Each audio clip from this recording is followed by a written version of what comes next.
వాళ్ళు ఎంత ప్రయాసపడారు దాని గురించి మీరు తెలుసుకోవాలి.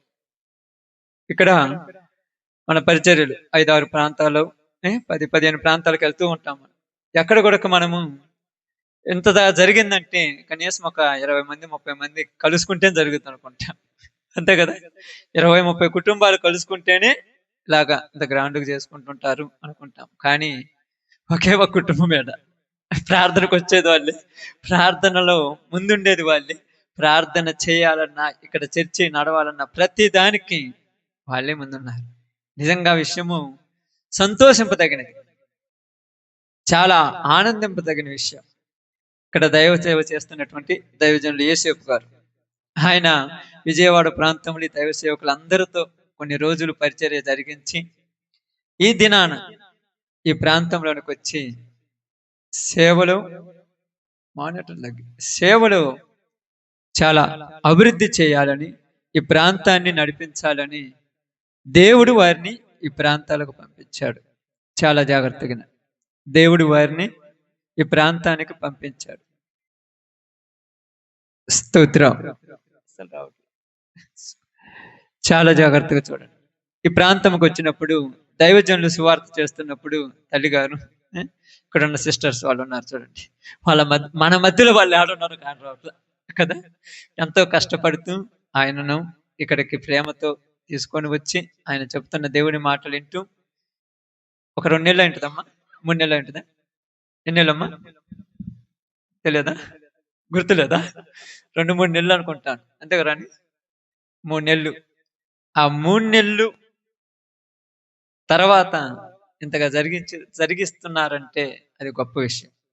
వారు పుట్టినప్పటి నుంచి క్రైస్తవులు ఉన్నారు, దేవుడు అంటే తెలుసు, అందరూ బాప్తిస్మాలు పొందుకున్నారు, అందరూ దేవుని పరిచర్యలు ఉన్నారు. ఇందాక దైవజనులు జయరావు గారు చెప్పారు, ఆయన కూడా వచ్చి కొన్ని ఇక్కడ సువార్త చేశాడు, చాలా ముందుకు నడిపించుకుంటూ వచ్చారు. కానీ దేవుని మాట ఎలా అంటుందంటే ఎప్పుడు ఎక్కడ ఏమి జరిగించాలో అప్పుడే జరిగించాలి. అది మన ప్రయాస వల్ల కాదు, మన కష్టం వల్ల కాదు, ఆయన చిత్తం వల్ల మాత్రమే జరుగుతుంటది. రెండో విషయం నేను చెప్పాలనుకుంది ఏంటంటే దేవుని యొక్క పని చాలా గొప్పది. అది కష్టపడితే దాని యొక్క ఫలితము చాలా ఎక్కువ ఉంటుంది. చాలా ఎక్కువ ఉంటుంది కష్టపడితే. కష్టపడిన వానికి ఫలితమునిచ్చే దేవుడు. ప్రభువునందు మీ ప్రయాస, ఇందాక అయ్యగారు చెప్పారు, నిజంగా ప్రభువునందు ప్రయాస పడుతున్నాం. ఇదంతా చేయాలంటే మేము అక్కడి నుంచి ఇక్కడికి రావాలంటే 40-50 కిలోమీటర్ల దూరం. ఇక్కడ ఉన్నటువంటి ఈ యొక్క సహోదరులందరూ కూడా ఆ ప్రాంతం నుంచి ప్రాంతం పగులు ఉదయం 6 గంటలకు 7 గంటలకు పనికి పోయారు, మధ్యాహ్నం 1 గంటకల్లా వచ్చారు, మరలా 2 గంటలకల్లా రెడీ అయ్యారు, ఇక్కడికి వచ్చి మా వంతుగా మేము దేవుని సువార్త చేయాలని చేశారు. నిజంగా చెప్తున్నాను, ఇది గొప్ప విషయం.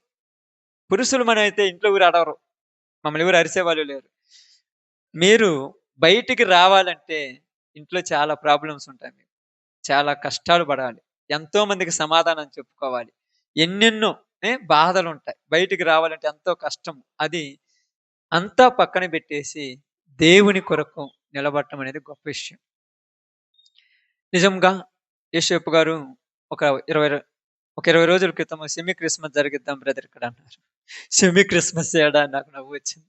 నిజంగా సెమీ క్రిస్మస్ బ్రదర్ అంటే మా యొక్క ప్రాంతం నుంచి దైవజనులకు ఒక 10 మంది మేము వస్తారు, వారు వచ్చి ఈ ప్రాంతంలో దేవుని మాటలు అందిస్తారు అనగానే నాకు ఒకే ఒక ఆశ, ఎవరు వచ్చినా ఇక్కడ దేవుని సువార్త జరిగించి ఈ ప్రాంతంను గొప్పగా అభివృద్ధి పరచాలి. ఉదయకాలం వాళ్ళు పాపం 11 గంటలకి విజయవాడ ప్రాంతం నుంచి ఇక్కడికి వచ్చారు.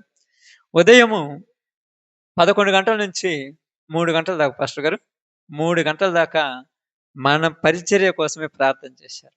మనమేం బంగారం వేయలేదు, డబ్బులు వేయలేదు, వజ్ర వైడూర్యాలు లేదు. ఏ రోజు వాళ్ళ ముఖం మేము చూడలేదు, అయ్యగారి ముఖం నాకు కొద్దిగా తెలుసు కానీ మిగతా వారిని ఎవరు కూడా చూడలేదు. కేవలము యేసేపు గారికి ఈ ప్రాంతం మీద ఉన్న ప్రేమ, ఈ ప్రాంతము కష్టపడి పరిచర్య జరిగించాలి, ఈ ప్రాంతంలో దేవుని మాటలు వినపడాలి, అనేకులు పరలోక మార్గం ఎక్కే బస్సు ఉంది చూడు, పల్లె వెలుగు బస్సు, అదే ఎక్కించాలి, వాళ్ళ బస్సు అవసరం లేదని ప్రయాసపడుతూ చేస్తున్న పరిచర్య ఈ పరిచర్య.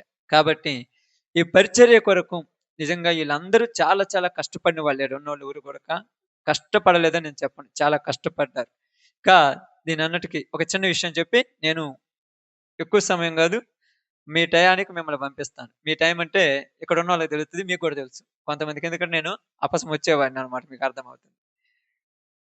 పెద్ద ఆయన కోటయ్య గారు, ఆయన పరిచర్య ప్రారంభించిన తర్వాత ఫోన్ చేసి, లక్ష్మీపురం ప్రాంతాన్ని ఖచ్చితంగా మార్చాలి బ్రదర్ అన్నాడు.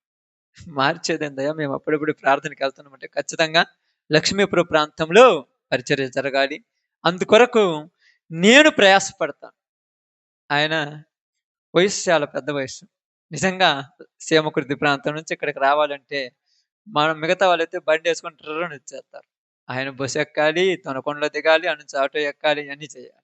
ఏ దాని కొరకు ఆయనేందంటే ప్రసాద్ అన్న, రాజన్న, పెద్దన్న వీళ్ళందరికీ ఫోన్లు చేసి ఇలా చేయాలి, ఇలా చేయాలి, ఇలా చేయాలి, ఇలా చేయాలి చేయాలన్నప్పుడు వీళ్ళందరూ ఎవరు కూడా ఒక్కళ్ళు కూడా నేను ఎవరిని కూడా తెలియదు. నిజంగా రాజుకొక్కడికి తెలుసు, మిగతా వాళ్ళకి తెలియదు. మేము చెయ్యమని అనలే. అనరమ్మా. వాళ్ళకి అక్క సిస్టర్స్ ఉన్నారు పాపం వాళ్ళు. మాకెందుకు ఈ బాధయ్యా, ఏదో శుభ్రంగా పోతే అడుగుకుంటే కొద్దిగా వాక్యం వెళ్ళిపోతాం, మాకు ఇది బాధ అనలే. కానీ ఇంత ఘనంగా చేయటానికి ఒక కారణం ఏంటంటే, నేను చెప్తున్నాను చూడండి, నేను కష్టపడ్డానని, దైవజనులు కష్టపడ్డారని, మీరు కష్టపడ్డారని కాదు. ఇది దేవుని ప్రణాళిక. దేవుని ప్రణాళిక ఎలాగుంటదంటే, దేవుడు తలుసుకుంటే దెయ్యం చేత అయినా పనిచేయగలడు. దేవుడు తలుసుకుంటే దెయ్యాలైన దేవుడి మాటని పనిచేయాలి, అంత తప్పదది.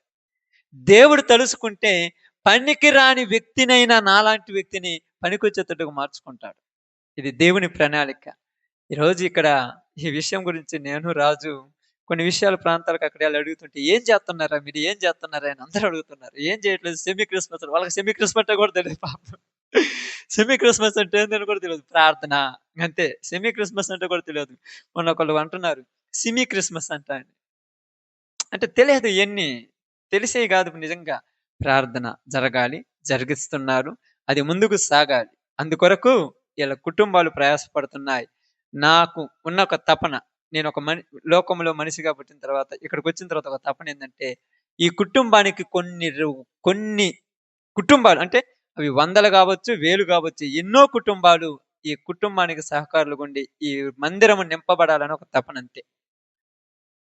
దానికి ఏరే ఆలోచన ఏం లేదు. దానికోసము ఎంతైనా రాత్రి మగలు నిద్రాహారాలు మానుకొనైనా, సువార్త చేయటానికైనా, పరిచర్య చేయటానికైనా మా వంతు మనం చేస్తాం. ఎందుకంటే ఇక్కడ వీళ్ళందరినీ యేసేపు గారు పిలవకపోతే ఇక్కడ ఇంకొక టీం కూకుండేది. అది మీ అందరికి తెలుసు, తెలుసు కదా. వీళ్ళందరూ వచ్చిన తర్వాత మళ్ళీ వాళ్ళని ఎందుకు పిలవటము, ఈసారి ఎండాకాలంలో మళ్ళీ మీటింగ్ ఏర్పాటు చేసినప్పుడు వాళ్ళు వచ్చి ఇక్కడ చేస్తామనే ఆలోచనతో ఉన్నాం. కాబట్టి దినమున ఒక చిన్న మాట చదివి ప్రార్థన చేస్తాను. మీరేమనుకున్నట్టు వాక్యం ఏం చెప్పను. వాక్యం చెప్పాలంటే నాకు అసలు రాదు, కాబట్టి చిన్న మాట చదువుతాను. బైబిల్ గ్రంథంలో నుంచి యోహాను సువార్త. జాగ్రత్తగా నాడు, మీరందరూ ఇప్పుడు దాకా కష్టపడ్డారు కాబట్టి, ఉదయం నుంచి ఇప్పుడు దాకా చాలా ప్రయాసపడ్డారు. నేను అడిగి పోయి చూస్తే వాళ్ళ కష్టము నిజంగా 10-20 సంవత్సరాల నుంచి ప్రార్థనలో పోయేళ్ళు కూడా చేయరక్క. నీకు నిండా వందనాలు నిజంగా. లేదు, 10-20 సంవత్సరాల నుంచి ప్రార్థన పోయేళ్ళు కూడా ఏం చేస్తారు తెలుసా, ఊరి జాతర ఇది, ఇది ఊరి జాతర అని గొనుగుతుంటారు. కానీ ఇసుకుకోకుండా, ఏది ఇబ్బంది పడకుండా చాలా బాగా చేశారు ఆ పని. ఇది నిజంగా ఈరోజు మన అందరం ఇక్కడ కూర్చున్నాము, తర్వాత ఎన్ని తీస్తాము, ఆడికి పోయి ఆడ ఇస్తరాకు పట్టుకోగానే ఊరకరాల. దాని వెనక ఎంత కష్టం ఉందంటే అది వాళ్ళకి తెలుస్తుంది అనమాట. అవునా? మీరు తెలుసుగా, మీరు పరిచర్య చేసేటప్పుడు మీరు ఎంతమంది ఉంటారమ్మా చింతగుంటలో? మీరు ఒక 50 మంది ఉంటారుగా. 50 మంది లేదా 100 మంది చేసే పని 3-4 చేశారు. ఇంకా ఆలోచించే వాళ్ళు ఎంత ప్రయాసం ఉందో, అంతే కదా. 100 మంది చేసే పని 3-4 చేశారు. కాబట్టి ఇక్కడ ఉన్న వీళ్ళందరూ చర్చికి వస్తారని మీరు అనుకోవటం అనేది కూడా భ్రమ. పాస్టర్ గారికి తెలుసు, ఎంతమంది కూర్చుంటారో వాళ్ళకి తెలుసు. మీకు అందరూ భ్రమ అది. కాబట్టి ఒక చిన్న మాట చదివిస్తాను. మాట చదివి కొద్ది నిమిషాలు మాట్లాడి తదుపరి ప్రార్థన చేసుకొని కోరికను ముగించుకుందాం. యోహాను సువార్త 1వ అధ్యాయం 9వ వచనాన్ని జాగ్రత్తగా చదువుదాం, చాలా జాగ్రత్తగానండి. నిజమైన వెలుగు ఉండెను, అది లోకములోనికి వచ్చుచు ప్రతి మనుష్యుని వెలిగించుచున్నది. దేవుడి వాక్య భాగం మన మధ్యలో ఆశీర్వదించును గాక. ఆమేన్. మంచిది. ప్రియ సహోదరి సహోదరులారా, మీ అందరితో నేను తెలియచేయాలనుకున్న ఒక మాట ఏంటంటే, నిజమైన వెలుగు ఉండెను అని ఇక్కడ మనకు మాట్లాడుతూ పరిశుద్ధాత్మ దేవుడు యోహాను గారి ద్వారా రాపిస్తున్నటువంటి ఒక సువార్త పత్రిక.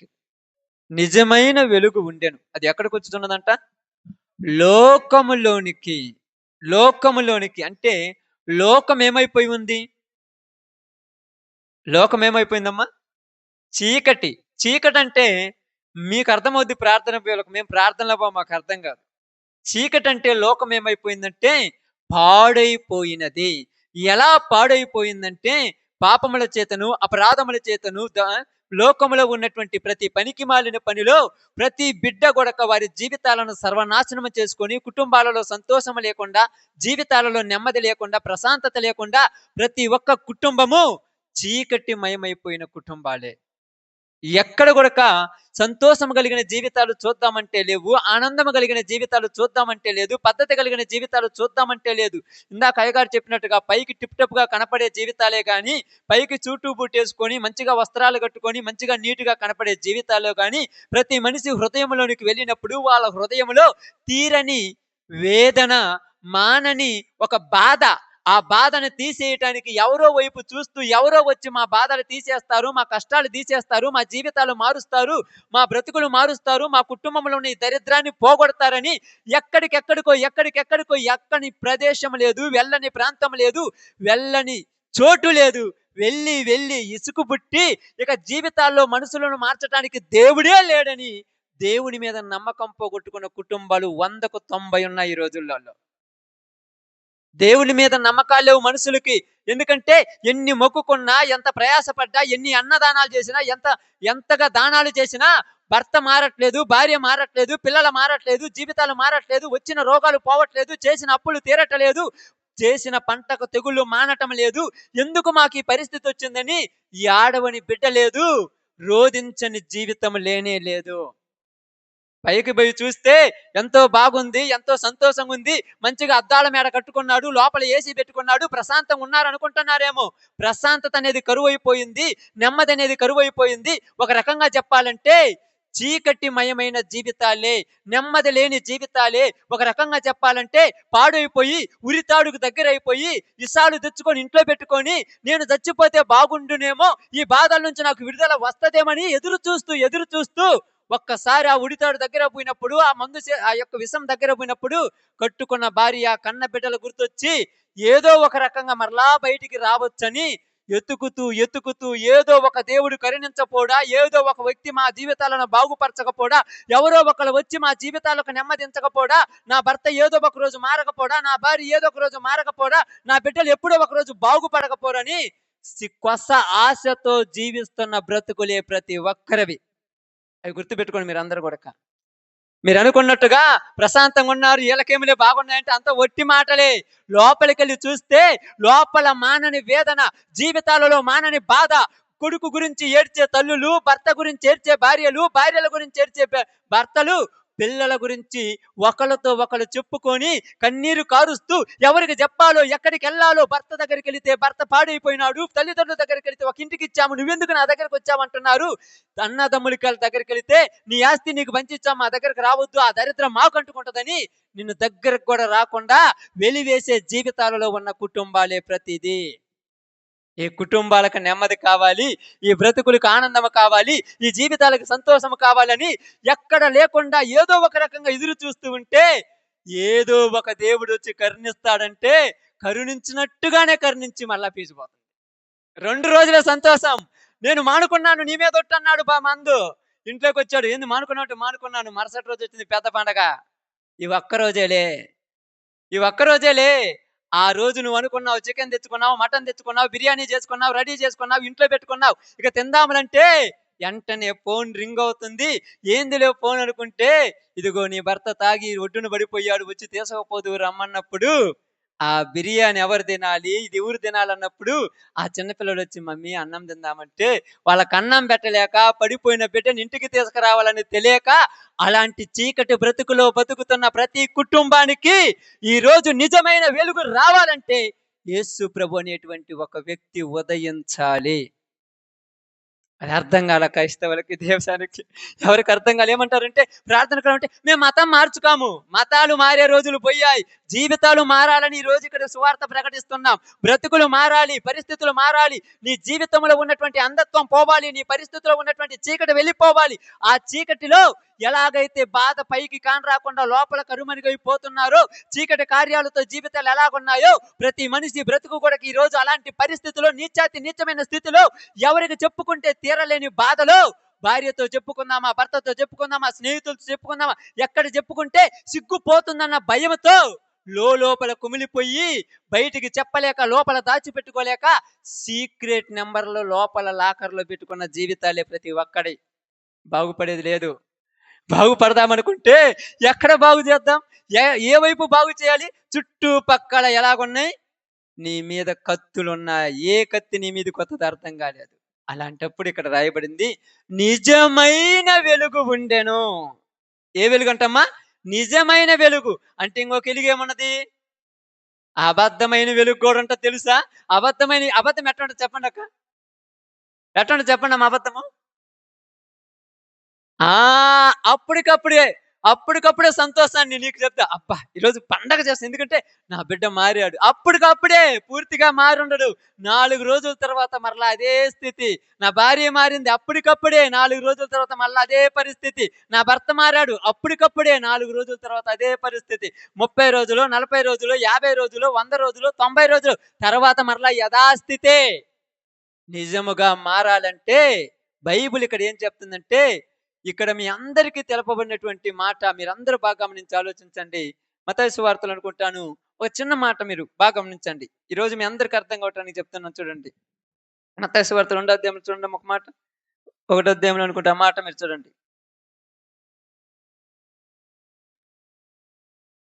1:21.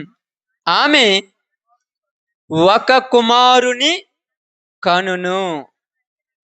ఆమె ఒక కుమారుని కనును. ఎవరామె? ఎవరమ్మా? తెలుసమ్మా మీకు? అనుకున్నారు మీకు తెలుసా? మరియమ్మ. తెలుసా? మరియమ్మ తెలుసా? మాకేం తెలుసు అనుకుంటారు కదా. మరియమ్మ ఒక కుమారుని కనును, తన ప్రజలను వారి పాపముల నుండి ఆయనే రక్షించును. ఆయనే అన్నాడు ఇక్కడ. మరలా ఇంకొకరు ఎవరైనా ఉంటారని ఒక డౌట్. తన ప్రజలు, ఎవరి ప్రజలంట? తననే దగ్గర ఏం చేశారంటే, మీకు అందరికీ బాగా చెప్తున్నానమ్మా, జాగ్రత్తగానండి. ఉన్నటువంటి సమాజంలో, ఉన్నటువంటి పరిస్థితులలో చాలా మంది తననే దగ్గర ఏం చేశారంటే, ఊరి అవతలు ఉన్న వాళ్ళు అని చెప్పేశారు. అర్థమైందయ్యా? ఊరి అవతలు ఉన్న వాళ్ళు, అక్కడ పోయి ప్రార్థన పెట్టుకో, అక్కడ పోయి చర్చి నడుపుకో, అక్కడ పోయి చేసుకో, మనం కాదన్నట్టుగా పక్కకు నెట్టేశాడు. కానీ తన ప్రజలనంటే ఇక్కడ ఏం రాయబడిందంటే, ప్రతి మనిషిని వాని పాపముల నుండి, అంటే ప్రతి ఒక్కరిని, మనిషి అని పుట్టిన ప్రతి ఒక్కరిని వారి పాపముల నుండి. అది గుర్తుపెట్టుకోవాలి మనం ఈరోజు. మనం ఇది గుర్తుపెట్టుకోకుండా మాకు కాదులే అంటే మనకు వాళ్ళకేమి లేదు. అందరి కోసం యేసు ప్రభు వచ్చాడు. యేసు ప్రభు అందరికీ ప్రభు. యేసుక్రీస్తు ఏంటంటే అందరికీ తక్కువ లేదు, ఎక్కువ లేదు, ఉన్నవాడు లేడు, లేనివాడు లేడు, అందరికీ. ఎందుకంటే ఎవరైతే చీకటి బ్రతుకులతో, ఎవరైతే చీకటి కార్యాలతో, ఎవరైతే చీకటి జీవితాల్లో, ఏ కుటుంబాలైతే చీకటిలో అలమటించిపోతున్నాయో వాళ్ళందరికీ ఆయన ప్రభు అయ్యుండి వాళ్ళ జీవితాలను మార్చడానికి, వాళ్ళ బ్రతుకులను మార్చడానికి ఆయన ఈ లోకములోనికి మనలాంటి శరీరము దాల్చుకొని రావటానికి ఒక స్త్రీ కావాల్సి వచ్చింది. ఆమె మరియమ్మ. అర్థమైందక్క? ఆమె మరియమ్మ. ఇప్పుడు ఆమె ద్వారా యేసు ప్రభు లోకంలోనికి వచ్చి లోకంలో సువార్త ప్రకటిస్తున్నప్పుడు, ఇందాక అయ్యగారు చెప్పినట్టుగా వాళ్ళ అమ్మ బయటకు వచ్చి, అయ్యా అన్న కుమారుడు ఉన్నాడు, కొద్ది పిలువ అన్నాడు. పిలవమన్నప్పుడు ఏమేమన్నది? నేనేమన్నాడు చెప్పు? ఎవరు నా తల్లి, ఎవరు నా సహోదరులు, ఎవరు? ఆమె కోపం రాదా? అమ్మా మీరు ఇక్కడేనండి, జాగ్రత్తగానండి. ఆమె కోపం రాదా? ఆయన కోపం రాదా ఆమెనంటే? బాగానండి. ఏమన్నాడు? ఎవరు నా తల్లి, ఎవరు నా సహోదరులు అంటే, తల్లి ఎవరు, సహోదరులు ఎవరంటే, నేను కదా నీకు జన్మనిచ్చింది, ఎవరని అంటున్నావంటే, ఇక్కడ ఎందుకు చెప్తానంటే మీ అందరికి అర్థం కావట్లేదు బాగానండి. యేసు ప్రభు వారు దేవుని చిత్తాన్ని నెరవేర్చడానికి వచ్చాడు. ఆ చిత్తం ఏందంటే సర్వలోకములో ఉన్న మనుషులందరూ కూడా పాపం అనే ఊబిలో చిక్కుకున్నారు. ఆ పాపములో నుంచి వారిని బయటికి తీసుకురావటానికి ఆయన వచ్చాడు. అది ఆయన చిత్తం. కాబట్టి ఇక్కడికి వచ్చిన తర్వాత ఏం జరిగిందంటే ప్రతి మనుషుని వాని పాపముల నుండి ఆయన విడిపించాలి. ఆ పాపం అనేది ఇందాక మీ అందరికి చెప్పాను చూడు, చీకటి. అది ప్రతి మనిషిలో చీకటి తెలుసా? 18 సంవత్సరాల నుంచి నడుములు వంగిపోయినటువంటి ఒక స్త్రీ ఉంది. ఎన్ని సంవత్సరాల నుంచి? 18 సంవత్సరాల నుంచి నడుములు వంగిపోయిన ఒక స్త్రీ ఉంది. ఎందుకు ఆమె నడుములు వంగిపోయాయని రాయబడింది అక్కడ తెలుసా? బలహీనపరుచు ఆత్మ పట్టినది. ఏంటిదంట?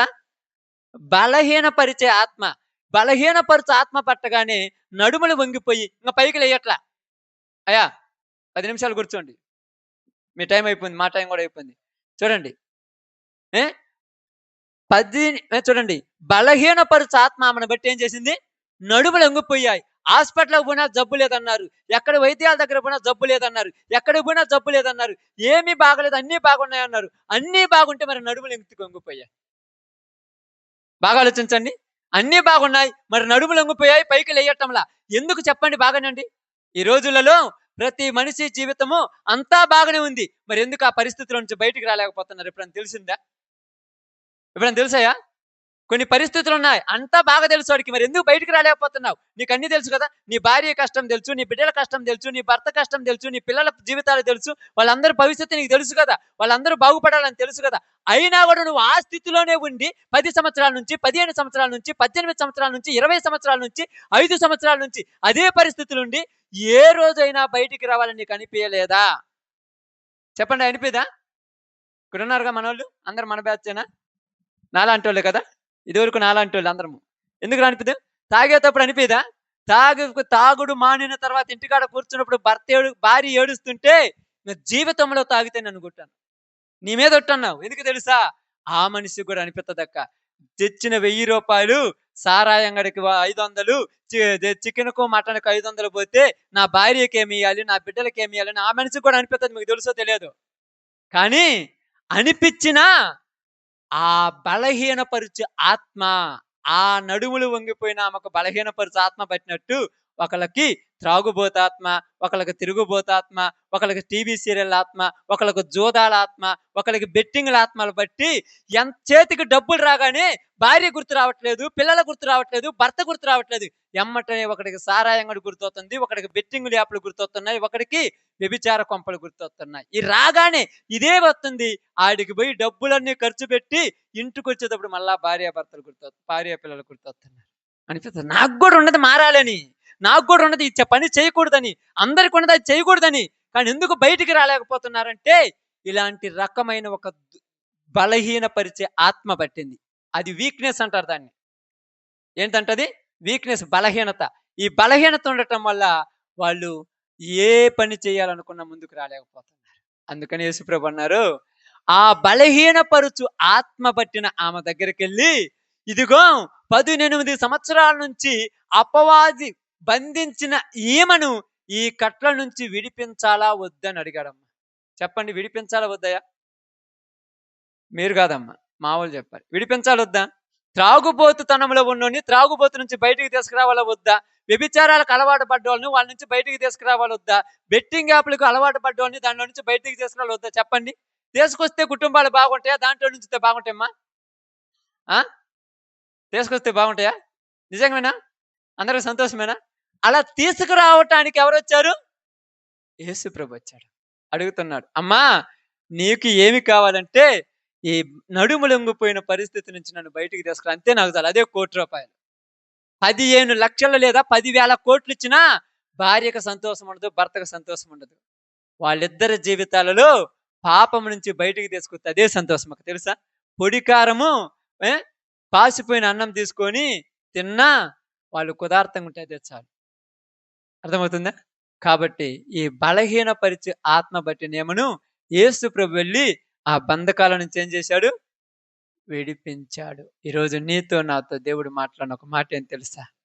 మీ కుటుంబాలలో, మీ పరిస్థితిలో ఇలాంటి చీకటి కార్యాలు ఒకవేళ ఉంటే నిజమైన వెలుగు ఉండెను, అది లోకములోనికి వచ్చుచు ప్రతి మనుషుని వెలిగించుచున్నది. యేసు ప్రభు వచ్చింది నిన్ను వెలిగించటానికి, నీ జీవితంలో నుంచి చీకటిని పారద్రోలటానికి, నీ బ్రతుకులో నుంచి ఆ పాప బంధకాలలో నుంచి నిన్ను విడిపించి నీకు నీ కుటుంబానికి వెలుగు సంబంధమైన జీవితము అనుగ్రహించటానికి. కాబట్టి ఈరోజు మీ అందరికీ నేను చెప్పిన ఒక చిన్న మాట ఏంటంటే, ప్రియ సహోదరి సహోదరులారా, ఆ వెలుగు మీకు కావాలా వద్దా? ఆ సంతోషం కావాలా వద్దా? ఆ వెలుగు ఆ సంతోషం నీలోనికి వస్తే నీవు నీ కుటుంబం వర్ధిల్లి ఈ లక్ష్మీపుర ప్రాంతమంతయు అలాంటి వెలుగుతో నింపబడును గాక. ఆమేన్.